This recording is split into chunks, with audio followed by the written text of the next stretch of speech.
Hello, and welcome back to Unconditional, a podcast from Transcend with Love. Last week, I spoke a little bit about self care coming into the holidays.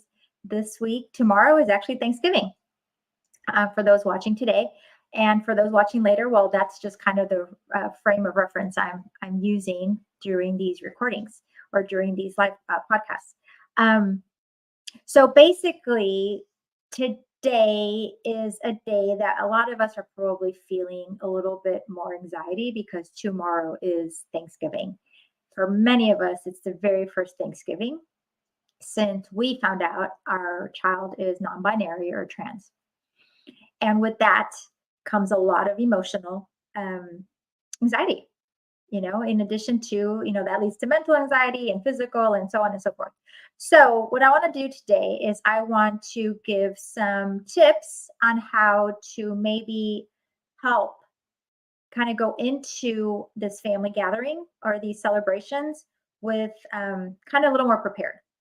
Now, whether you just found out or you've known for a while, whether your family is about to find out or they have known for a while, there can still be some animosity or not animosity. That's not a good word. Some anxiety, some confusion as to what's going to happen. Is anybody going to say anything? Is anybody going to be weird or rude or who's going to bring it up? Isn't and it's just and then kind of just getting anxious about how we feel about that whole thing. In addition to worrying about our child and how are they going to be? How are they going to take it? How are they emotionally going to handle it? Just all of the above. So I am actually going to go down a list that I found on the website NAMI, which is the National Alliance for Mental Illness. Yes, I just wanted to make sure. Yes, that was. I have to write it down. I'm not as young as I used to be, so I forget very easily. So I will actually put that link on the description in the description of this video, so that you guys can go straight to it. But basically, they give really good, just kind of overall general tips on how to handle the holidays. And so I'm kind of going to go over it a little general and give some personal experiences and then go on from there and hope that it is helpful for somebody out there. So the very first thing that they say is that we need to know and respect our limits. Immediately when I think limits, I think boundaries. However, what this article is talking about, it's all kinds of limits. It's money limits, financial limits, time limit, and then your own kind of personal boundary limits.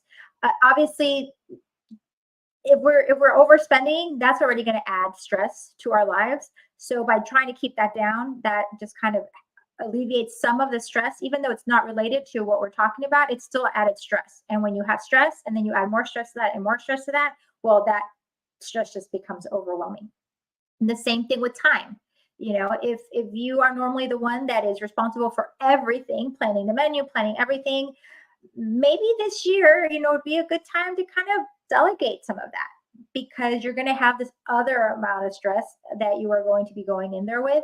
So just be really, really careful about your time and have that ability to know that you need extra time this year for you and for your child and for your family, your nuclear family, because of what they're going through. So that's like one of the first things that they're talking about. But the other one is boundaries, personal boundaries, for yourself, for your child, and for your family, for your nuclear family, because you're going in to this extended family, and let's if they don't know, then it's a big unknown.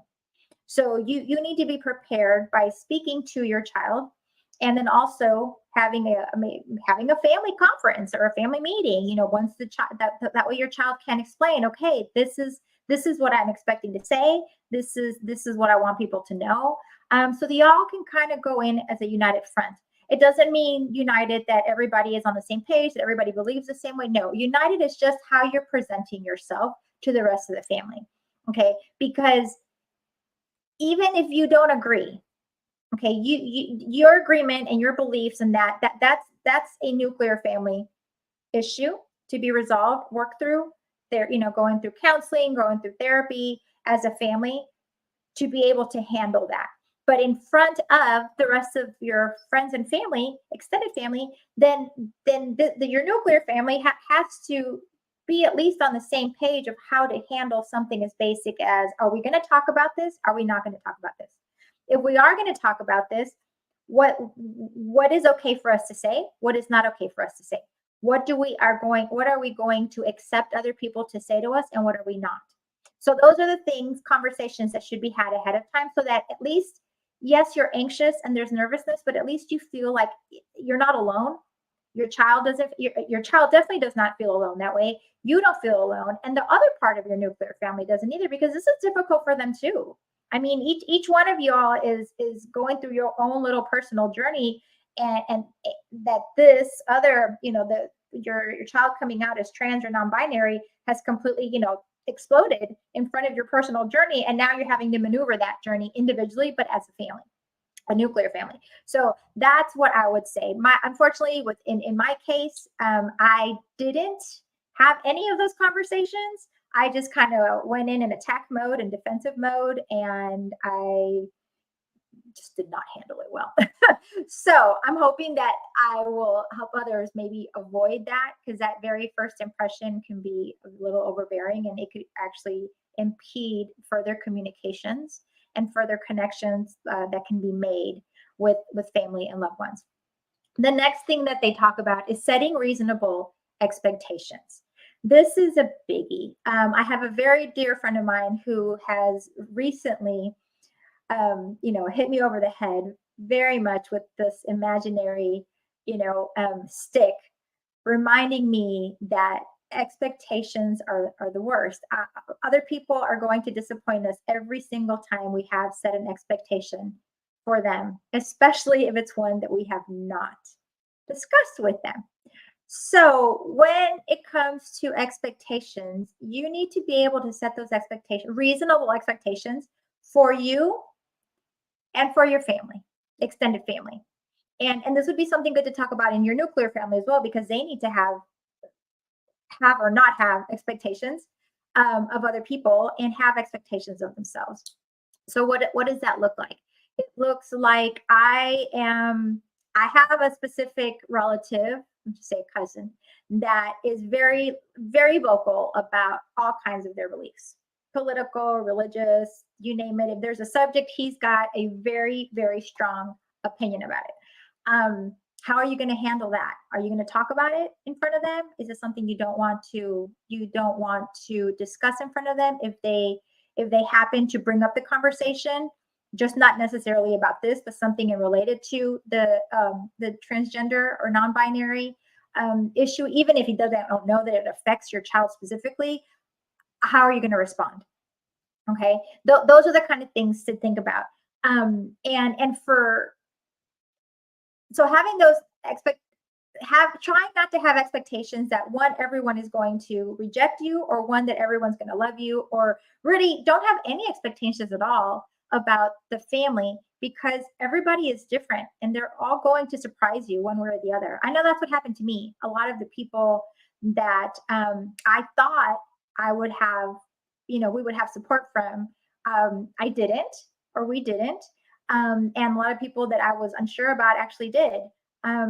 Granted, there was people that didn't surprise me, that actually acted the way I expected, but you still never know. We are trying to, if we set expectations of how someone's going to react, we are basically we're trying to take control of the situation, and that's something I'm very good at, but something that is not good at all.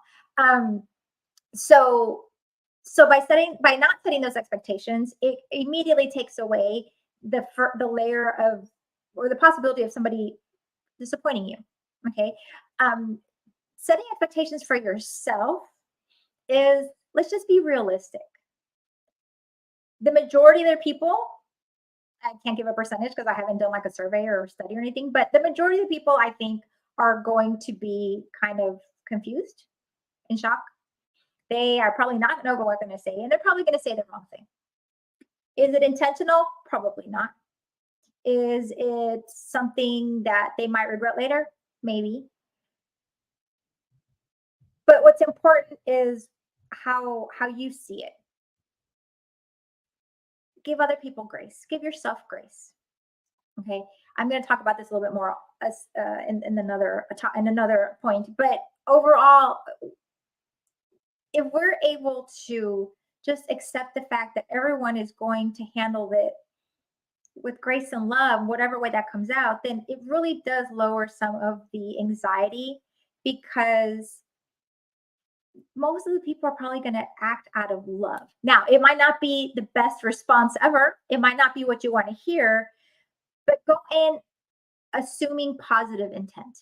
That's something that I learned years ago, and it had really has helped me in a lot of ways. I'm not perfect. I don't use it all the time, but when you go in with positive intent, then anything that someone says to you or to your child or to your family is not immediately um, taken defensively or personally. It's not an attack. It's not taken as an attack. It's more of a, okay, this is where this person is. This is the best they can do. Take it with grace. Take it as the fact that, they're doing the best they can, and it's not out of malice. And that really changes the reaction and the interaction between the people. And it's going to be very important for your child, the child that has come out, to see healthy interaction with those around him and love him, because then that's going to give him or them, in my case it's him, them the ability and the feeling of security and being safe, emotionally safe, to have those conversations in the future. If the very first thing that they see is their own parent, having this negative interaction or explosive interaction with another loved one, then they're going to immediately expect that that's going to happen every single time. So set some really realistic expectations. If it's something you don't want to talk about, then basically when it comes up, say, I don't want to talk about it. It's not something I want to talk about. I'm not there yet. Whatever. I appreciate your concern. However that looks like to you, but you are responsible to set your own boundaries. And as a parent, especially if your child is not an adult yet, let's say they're in their teens, or even if they're a young adult and that they're still they're not a strong in personality, and they're looking to you, then they're going to want to see that. And the example you set is going to be a big one. You and your spouse. If you're if there's two of you parenting, then if you two are connected and together and can agree to disagree, but just face this together and with the unified front, then that makes a big difference for your child and your other children as well. So that's the next. So that's it on the expectations. The next one, number 3, is avoid triggers.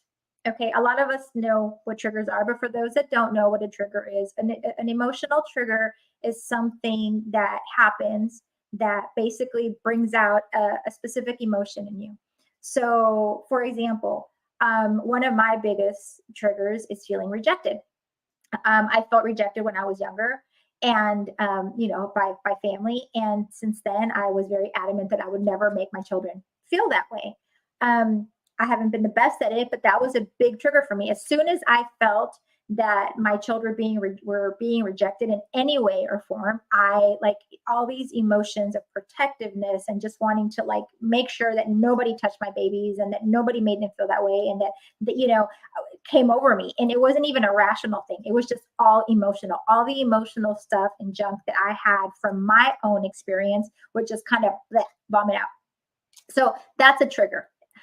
If you know that you have certain triggers about your own personality, your own past, that can be related. It doesn't have to be the fact that you came out one way or the other, or that, a sibling or anything. It could just be totally unrelated. It could just be the fact that one time you were trying to have a meaningful conversation with a loved one that was, an older loved one or an authority figure that was a loved one, that you felt disrespected, or that you felt dismissed, or that you felt rejected. Anything that you think is going to trigger you to overcompensate for what a healthy reaction would be when something is brought up about your child, or the conversation is brought up, then try to become aware of those. And you might not know them until they happen. Okay. And it could be that we're just learning them. We're all learning what our triggers are. Anything that causes an overly emotional, overly dramatic reaction, emotional reaction, is the trigger from something in the past.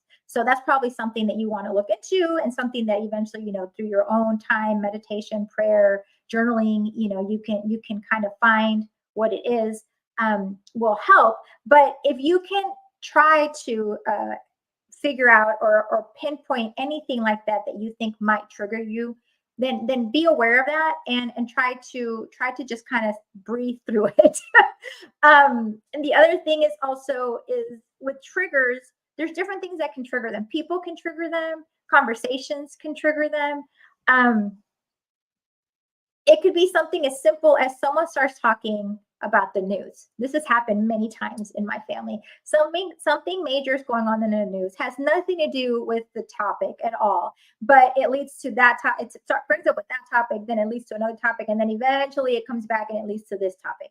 And even though it didn't start that way, it led there unintentionally. Well, that conversation now is a trigger, and that conversation could be what your child is going to react to, or you're going to react to, or your other family, your nuclear family is going to react to. So be aware of the fact that you can't always expect, or you can't always know, and basically control what's going to be said around you, or who's going to be around you, because it could be people that you wouldn't expect. It could be a situation that just comes up. It just happens.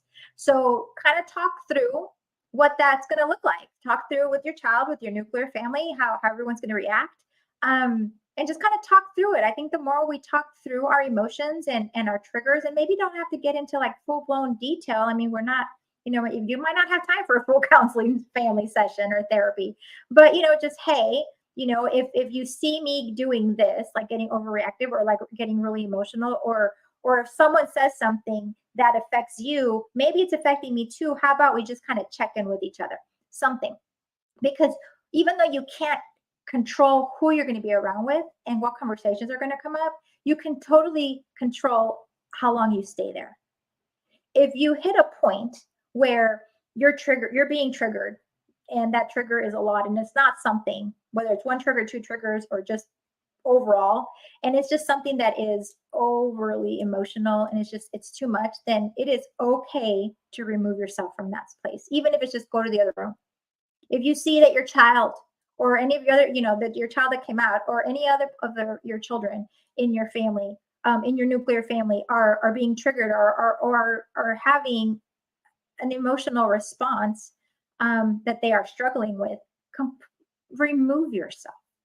I don't care what excuse you give. Say you got to go to the bathroom, or not even say, you know what? Say, I need to. It's perfectly fine to say, you know what? I really need to remove myself from this right now, because I'm having some emotions about it, and I kind of want to go and just recollect myself. There's nothing wrong with that at all. Say whatever you want to say. I mean, I would not suggest saying, you just triggered me and it's your fault, and adding all the blame and blame and blame, because then you're just going to leave this thing festering here for when you come back. It's going to become like a full blown fight. Just calmly try to calm yourself down, separate yourself with your child, with the other person affected, anybody affected, and just talk it through with each other. Remind yourself that you are there for each other, and that the space is safe, and that this is a boundary that you're setting. I mean, it sounds easy, it's not, but knowing that you can do that is a big deal. Because for many of us, I know for me, like I didn't ever think that was an option. I was raised thinking or believing that I had to listen to my elders, that, regardless of how I felt or thought, they knew better. And it was disrespectful if I didn't, or if I interrupted, or if I disagreed with them, or whatever. So I pretty much didn't say anything, even though I didn't disagree with stuff, or even though it was against my nature. I wouldn't say anything.